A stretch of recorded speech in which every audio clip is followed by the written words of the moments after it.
kan, yang akan memastikan platform ini tidak akan berlaku overpaid. Kenapa? Sebab dia tak ada company withdrawal. Dia menggunakan community withdrawal. So dengan community withdrawal, maknanya keseluruhan komuniti ahli MMC seluruh dunia termasuk di Malaysia boleh menguruskan tentang pembayaran bonus, dan di situlah tidak akan berlaku overpaid. Bila tak berlaku overpaid ini, dan tak ada bebanan daripada MMC untuk menguruskan kewangan ini, inilah membuatkan platform MMC ini tak ada sebab untuk ada masalah. Tak ada sebab untuk ada bebanan, dan orang kata tak ada sebab untuk platform MMC ni tutup. Kenapa? Sebab platform MMC dia tak menguruskan kewangan ni.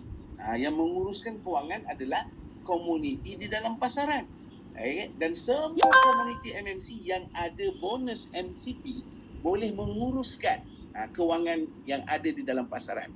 Bermakna MCP ini hanya berada di dalam komuniti MMC. So macam mana nak menguruskan dari segi pendaftaran, pembayaran bonus, ini akan diuruskan oleh komuniti MMC sendiri di seluruh dunia dan juga termasuk di Malaysia. So bermakna komuniti ini adalah satu pengurusan komuniti adalah pengurusan yang ramai. Di sinilah yang membuatkan platform ini menjadi satu platform yang mempunyai ketahanan yang berbeza dengan platform yang centralized tadi, sebab dia hanya ada satu pengurusan. So di sinilah apa yang saya nampak, satu platform yang akan orang kata menjadi satu platform yang akan tahan lama di dalam pasaran. Sebab yang dah berjaya dekat dalam pasaran menggunakan pengurusan decentralized ini dan menggunakan pengurusan komuniti ini, dah ada platform yang dah berjaya, tapi bukan dalam bidang networking. Dia dah berjaya dalam bidang kewangan digital. So bermakna mereka bertahan lebih daripada 15 tahun di dalam pasaran. Mereka dapat berkembang komunitinya seluruh dunia. Dan juga mereka dapat memastikan dia punya kewangan digitalnya menjadi orang kata satu kewangan yang gergasi dunia. Dah potong mata wang lain.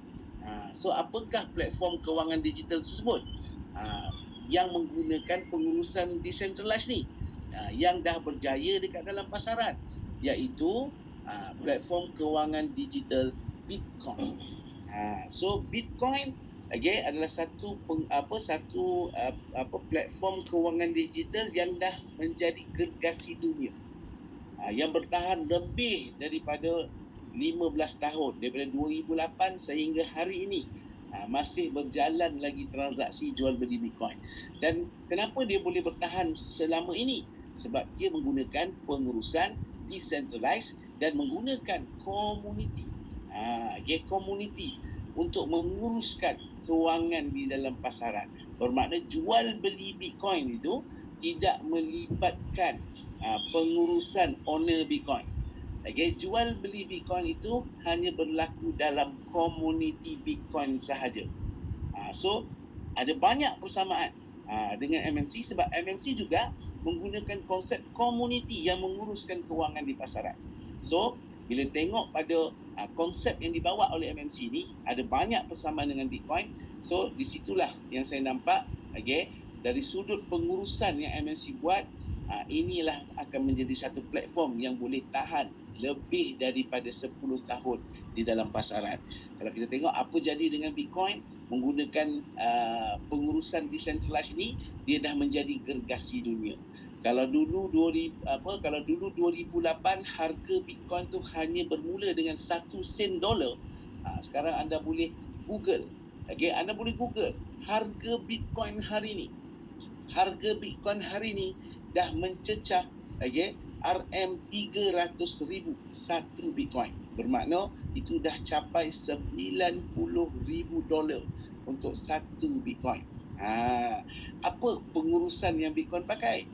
Dia menggunakan pengurusan decentralized, menggunakan pengurusan komuniti untuk menguruskan transaksi kewangan di dalam pasaran. Dan kalau kita lihat untuk pengurusan Bitcoin, untuk komuniti Bitcoin, Bitcoin dah melahirkan, ada beratus ribu manusia di seluruh dunia yang dapat berpendapatan jutaan ringgit, dan ada yang dah capai bilion ringgit. Ada yang capai bilion dolar, ada yang capai million dolar.